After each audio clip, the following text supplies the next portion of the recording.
어니 이바라라는 남자인데요. 텍사스 타이터스 카운티라는 데 살아요. 타투하는 사람입니다. 가게 조그맣게 하는 동네 장사인데 단골이 많대. 맨날 예약이라 바쁘다는 거야. 이 양반이 1985년생인데 대학을 안 갔어요. 진학을 포기하고 어릴 때부터 타투를 배우러 다닌 거지. 뭐 재능도 좀 있겠지만 애초에 일찍 시작했으니까 경험이 많잖아요. 그래서 실력이 좋을 수밖에 없고, 자기 가게는 아니야. 직원으로 있는 건데 어니 이바라가 들어오기 전후로 매출 차이가 꽤 크대. 사장 입장에서는 계속 데리고 있고 싶겠죠. 그래서 일 잘 시키고 돈도 낭낭하게 주고 있었는데 어느 날 이런 사람이 손님으로 왔대요. 사만다 월포드라고 19이야. 어니는 사만다가 처음 들어오는 순간 문이 열리네요. 그대가 들어오죠. 돼버린 거야. 마음에 들었대 바로. 막 바들바들 떨면서 문신을 새겨. 사만다도 마음에 든대. 그래서 계산하고 나가려는데 어니가 명함을 줍니다. 시간 되면 커피 한잔 하자고. 사만다도 어니가 마음에 드니까 살짝 웃으면서 땡큐 하고 명함 받아 갔어요. 진짜 연락이 왔어. 바로 만났지. 얘기 좀 해보니까 성격이 비슷해. 대화 잘 통하고 뭐 이미 첫인상 좋았으니까 헤어질 때 어니가 난 널 계속 만나고 싶다. 그러니까 사만다가 그래요. 나도 좋은데 나랑 사귀려면은 미리 알아야 할 게 있대. 막 갑자기 진지해 주더라고. 들어보니까 고등학생 때 전남친이랑 낳은 애가 있어요. 둘이나 낳았고 혼자 키우고 있대. 어니가 좀 어이가 없었지만 사만다가 이건 잘하는 거죠. 미리 말하고 사귀어야 됩니다. 꼭 사귀는 도중에 말하는 새끼들이 있어. 미리 말하면 뭐라 안 하는데 나중에 꼭 뭐 들키던지 뭐가 수상해서 캐보면은 이지랄이야. 그럼 문제 심각해진다고. 그리고 이런 말 들었을 때 남자 입장에선 어때요? 좀 고민할 시간이 필요하잖아요? 언니는 몇 초 있다가 바로 대답합니다. 응, 난 상관없어. 존나 해맑아. 나는 그런 것도 다 좋아. 막 이래. 그날부터 한 3년 사귀입니다. 2011년에는 애도 나왔어요. 쌍둥이 나왔어. 애가 넷이야 이제. 우리나라에서는 이런 거 좀 어려운 일이잖아요. 근데 해외에서는 사건을 봐서 그런지 이런 경우 진짜 많아. 결혼, 출산, 육아에 고민이나 어떤 준비보다는 그냥 기세로 밀어붙이는 느낌이 많습니다. 혼인신고도 했고요. 2년 뒤에는 애를 하나 더 낳아요. 애를 5이나 낳았는데 사만다가 아직도 24살이야. 어니는 5살 많습니다. 29살에 7 식구 가장됐고요. 사만다의 전남편 애들도 자기 새끼처럼 키웠어. 여기까지 들으면은 젊은 부부의 과감한 결혼 생활, 뭐 이 정도로 보입니다. 결혼 전부터 잘 만나왔고 별 문제 없어 보이는 부부 같거든. 근데 이게 확실히 기세만으로 현실을 감당하기는 확실히 어렵다. 준비가 필요하다 이겁니다. 일단 어니가 타투사잖아. 이 동네에서 꽤 치는 사람이에요.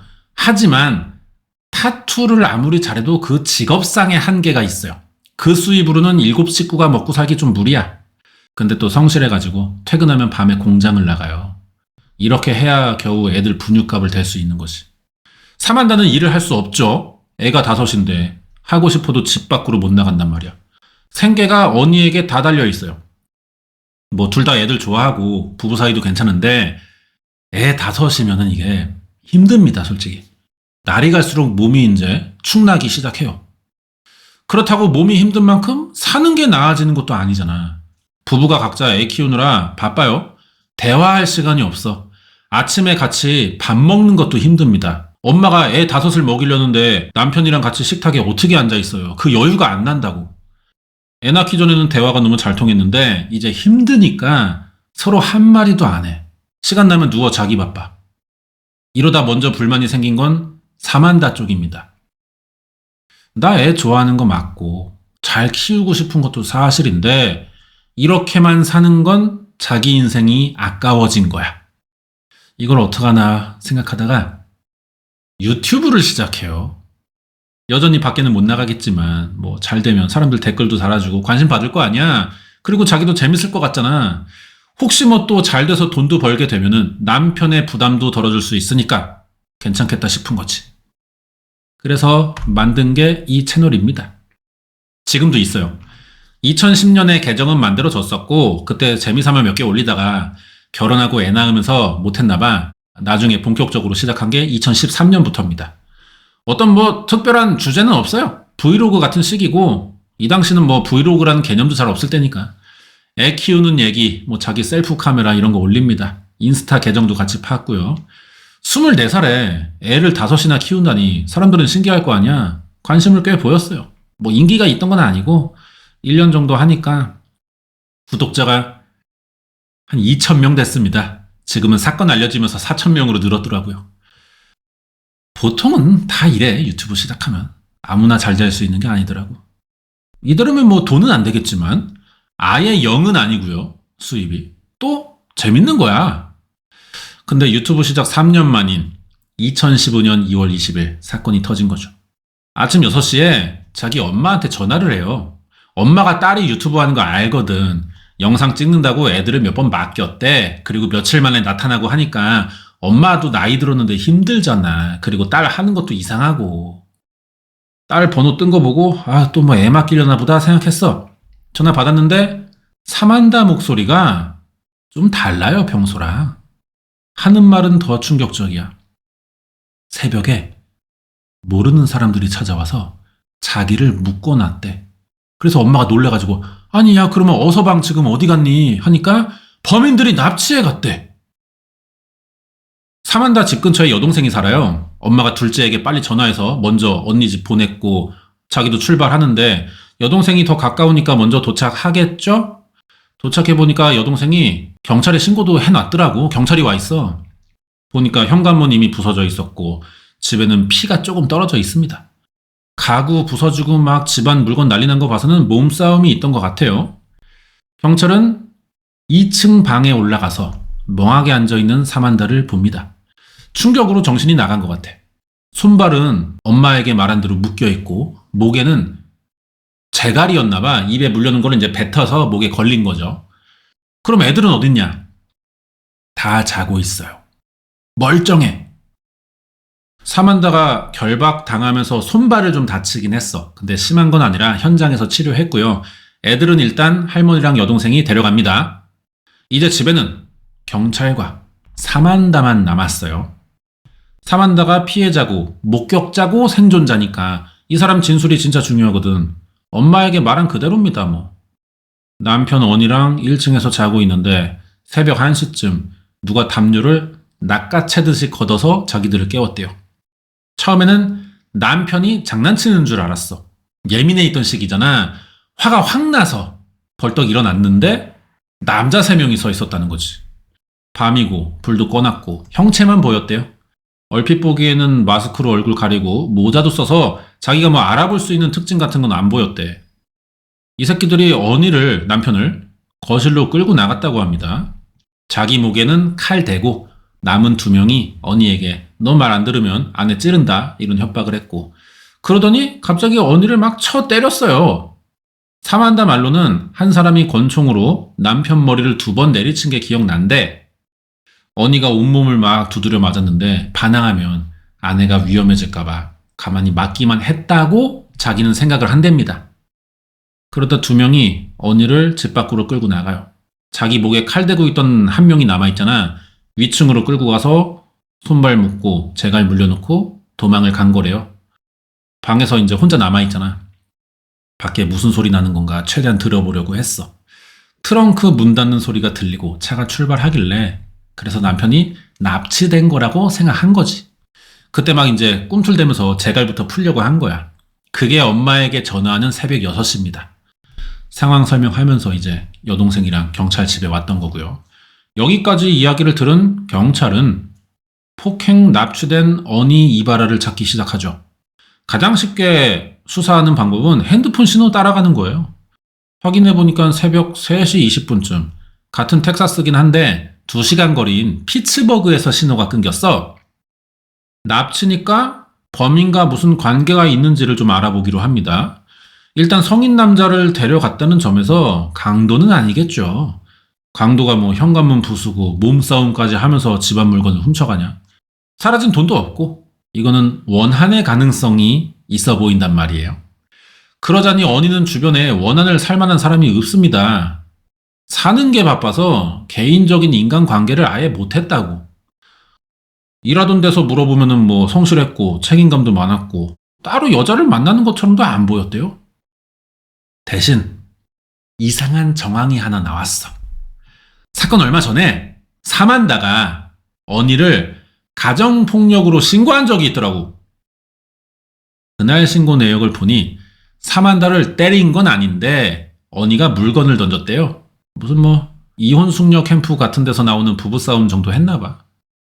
신고까지 할 정도의 부부싸움이었으면은 이게 또 처음 같지는 않아 보인단 말이야.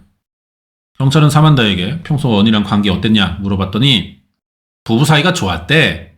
남편은 책임감이 강한 사람이고 자기는 경제적인 부담감 줄여주려고 유튜브를 시작한 건데 남편이 이거를 반대했다는 거죠.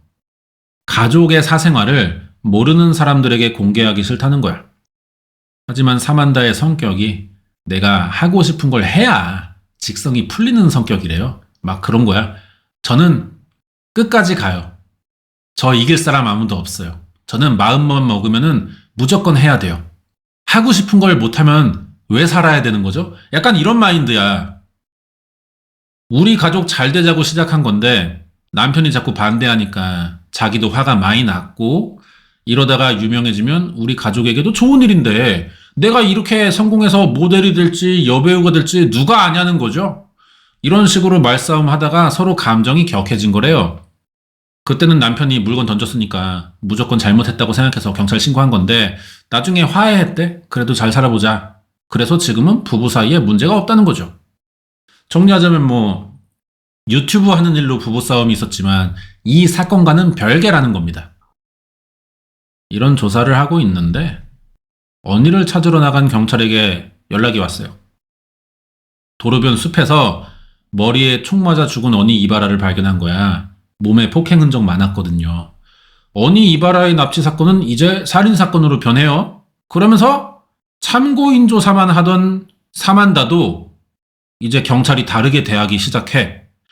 납치만 한 상태였다면은 사만다에게는 거의 혐의가 없어요. 대신에 죽었으니까 이게 만약 준비된 살인이었다면 어떤 식으로든 사만다에게도 일말의 가능성은 생기는 겁니다. 경찰은 왜 엄마에게 도움을 요청하면서도 경찰에는 신고를 안 한 건지 질문해 봤거든요. 사만다는 그래요. 손을 사용할 수 없어서 코로 이렇게 전화기를 눌렀고 통화 목록의 가장 최근 통화가 엄마였다는 겁니다. 스마트폰이니까 뭐 전화 어플 눌러서 최근 기록 이렇게 터치한 것 같아.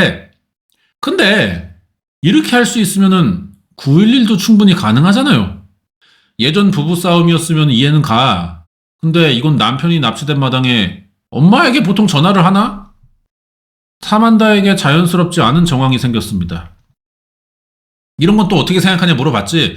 그랬더니 사만다가 가만히 이렇게 있다가 갑자기 범인으로 의심되는 사람이 하나 있다는 거예요. 아니 조금 전에는 뭐 마스크에 모자 썼고 어두워서 못 알아봤다는데 갑자기 자기가 대답하기 어려운 질문 나오니까 범인을 안 돼. 여기서 이상한 건 사만다의 말이 앞뒤가 달라졌다는 것보다 얘가 지금 의도적으로 화제를 전환하면서 경찰로부터 대화의 주도권을 가져오려고 하는 태도란 말이에요. 사만다 이거 분명히 뭐 있어 이 새끼. 하지만 경찰은 다 알면서도 일단 더 이야기를 들어보죠. 사만다가 또 그때 그 부부싸움 얘기를 꺼내요. 그 부부싸움 하고 화해했지만 다음날 애 낳은 친구 보러 병원에 갔다가 남편 얘기를 좀 했대. 화내면서 물건 던지고 나에게 폭력적으로 대해서 경찰에 신고했었다. 이런 얘기 하니까 옆에서 듣고 있던 친구 남친이 여자를 때리는 남자는 남자 망신 하남자예요.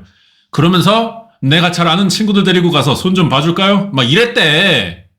사만다는 장난이라고 생각했는데 막상 일이 이렇게 벌어졌으니까 그 사람이 의심된다는 거죠.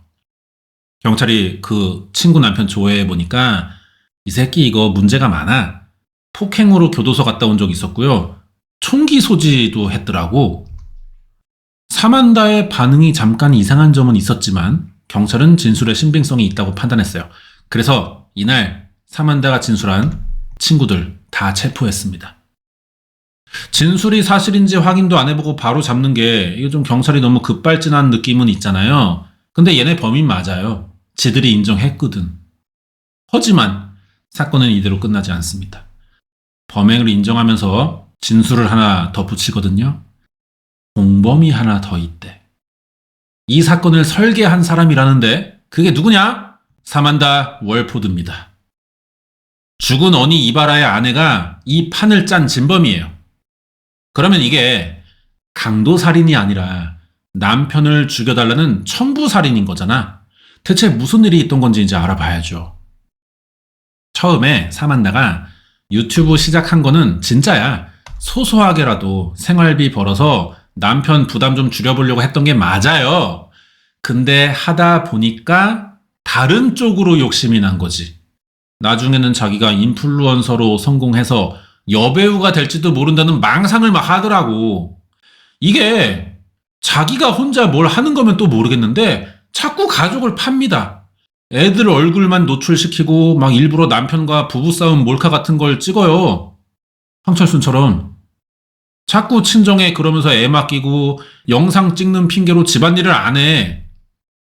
언니가 아침에 나가서 투잡 뛰고 밤늦게 집에 들어올 때까지 애들한테 밥 한 끼 안 먹인 적도 많고 씻기지도 않아, 청소 안 해. 아주 개판이야. 처음엔 아내가 애 5을 키우면서 유튜브까지 하는 거 힘들어 보이니까 도와줬습니다. 아니 근데 할 것들을 미루면서 유튜브만 찍고 있으니 유튜브를 반대한 게 아니에요. 가족의 사생활은 지켜달라고 남편이 좋게 돌려 말했던 거야. 아니 뭐 한 200만 구독자면 또 모르겠는데 2,000명 아니야. 뭐해. 근데 남편 말이 안 들려. 얘는 이제 그런 성격이잖아. 자기가 하고 싶은 건 뭐 아무도 못 막는다. 뭐 그런 성격이니까 뭔 여배우까지 되겠다면서 정작 하는 건 또 무슨 부천 BJ 같은 집만 골라 하는데 남편이 열 안 받냐고. 집에 신경 좀 쓰라면은 왜 도와주지도 않으면서 왜 자기 앞길을 왜 막냐고 막 지랄만 해요. 이게 부부싸움의 이유입니다. 남편이 너무 화딱지 나가지고 물건 한번 던진 걸로 또 경찰에 신고까지 했다고. 그래놓고 다음날 애 낳은 친구 병문안 가가지고 남편 욕을 했던 거야. 그 남편 욕도 좀 지어냈을 가능성이 높죠, 아무래도. 실제로는 욕할 게 없는 사람이잖아. 근데 이 거짓말에 하필 교도소 갔다 온 지 얼마 안 된 지역 갱단 소속의 25살 우리 조나단 샌포드가 얘가 그 친구 남편이거든. 사만다 말을 그냥 고지고대로 믿었네? 그래서 순수하게 아내의 친구 좀 도와준답시고 아내 점수 따고 싶었나 봐. 대신 혼내주겠다고 한 거야, 얘가. 이때까지만 해도 사만다도 그래요. 장난이라고 진짜 생각했어. 이것도 사실이야. 심각하게 생각하지 않았고 자기도 장난으로 넘겼는데 며칠 뒤에 애들 안 보고 영상만 찍어대니까 언니가 열받아서 이혼하겠다고 나온 거죠. 심지어 자기 애도 아닌데 사만다 전 남편이랑 낳은 애들의 양육권까지 막 가져가겠대. 언니가 이거 얼마나 개빡쳤는지 알 수 있는 부분이잖아. 이 정도로 빡치려면 사만다가 얼마나 부천 행동이었는지도 짐작할 수 있는 거고요. 이 말에 사만다 충격도 당황도 하지 않습니다. 얘는 화가 났어요. 남편에 대한 배신감, 뭐 자기 애들을 뺏어간다 그런 게 아니야. 이 새끼 좀 나른가 봐. 자기 유튜브 채널에 애들이 나와야 조회수가 좀 나오는데 그거 없어지면 자기 망한다는 거지. 자기가 그렇게 유튜브로 떠야 인플루언서도 하고 모델도 하고 여배우도 하는데 자꾸 남편이 앞길을 막는 게 화가 난 겁니다. 그래서 남편을 죽이기로 한 거예요. 남편이 죽어야 애들 데리고 영상도 계속 찍을 수 있고 남편이 살해된 사건의 피해자로 자기를 또 억으로 끌리잖아. 겸사겸사 좋은 방법이라고 생각했어. 그래서 친구 남편인 조나단 샌포드에게 연락해서 오빠 그때 그거 아직 유효해요? 이렇게 부탁을 했던 거죠. 이때 조나단은 아내가 막 애도 낳았는데 이 새끼는 왜 그래? 사만다 말에 아주 그냥 철저하게 놀아나고 있습니다. 도와주겠대요. 그래서 이 친구 2명을 또 섭외해가지고 28살 호세 폰즈 26살 옥타비우스 라임스. 사건은 2015년 2월 20일 새벽. 계획대로 셋이 사만다 집에 들어갑니다. 강제 침입은 아니에요. 다 문 열어놨어, 사만다가. 근데 강도 사건처럼 보이게 해야 되니까 일부러 현관문 때려 부수고 집안 어지럽히고 자고 있던 언니 끌고 나와서 두들겨 패고 트렁크에 태워 납치합니다. 사만다의 손발을 묶은 것도 사실인데 이미 다 약속된 플레이잖아. 자기들 나가면 직접 신고할 수 있게 느슨했어요. 혼자 풀 수 있게. 조금 있다가 조나단에게 일을 잘 마쳤다는 문자를 받습니다. 그러자 사만다가 대화 내역 다 지우고 엄마에게 전화한 거죠. 여기는 다시 봐도 진짜 이상해요. 아니 왜 엄마한테 해? 자기가 경찰에 신고 안 해도 어차피 엄마가 할 거 아니야, 가족이. 오히려 부자연스러운 행동만 되는 건데 참 알 수가 없습니다. 왜 그랬는지. 뭐 그런 거겠죠. 범인들은 철저히 준비한 계획 범죄 랍시고 한 건데 경찰이 수사할 때 보면은 되게 비상식적인 판단일 때가 많다 그러잖아. 아마 경험해 본 적 없는 일이었기 때문에 어떤 게 자연스러운 건지 모르는 거겠죠. 자연스러워야 한다는 의식 때문에 자연스러움이 더 떨어지는 것 같아요. 이 다음에 일은 뭐 앞에서 말한 대로야. 경찰 질문에 사만다가 좀 불리해지는 것 같으니까 바로 공범인 조나단을 배신해요. 그래서 얘들이 체포되니까 얘들도 사만다를 또 배신해서 다 자백을 한 거지. 아니 사만다 이거 진짜 개빡통이야. 조나단이 잡히면 사만다 말할 게 뻔한데 네가 오히려 숨겨주는 게 정상이지. 입단속 시키고 지가 배신을 하냐. 조나단에겐 뭐 경찰이 범행 단서 찾아서 자기를 체포했다고 생각할 줄만 알았나 봐. 그래봤자 통신 내역 까면은 지랑 연락한 거 다 나올 텐데 이거 진짜 이상한 년이야 이거. 현장과 죽은 피해자에게서 범인들의 증거가 나오진 않았는데 사만다랑 연락한 내용들이 있잖아요. 지들이 지운다고 지워지냐? 통신사에 가서 지워야지. 이게 가장 강력한 증거였어요. 그래서 체포가 가능했던 겁니다. 재판은 3년 만인 2016년 4월에 열리거든요. 내막 다 나왔고 혐의도 입증돼서 조나단 샌포드랑 호세 폰즈가 50년, 언니에게 총 쏜 옥타비우스 라임스가 불법 총기 소지 혐의까지 다해서 93년 나옵니다. 그러면 이 모든 판을 짠 우리 사만다 게이, 얘는 몇 년이게요?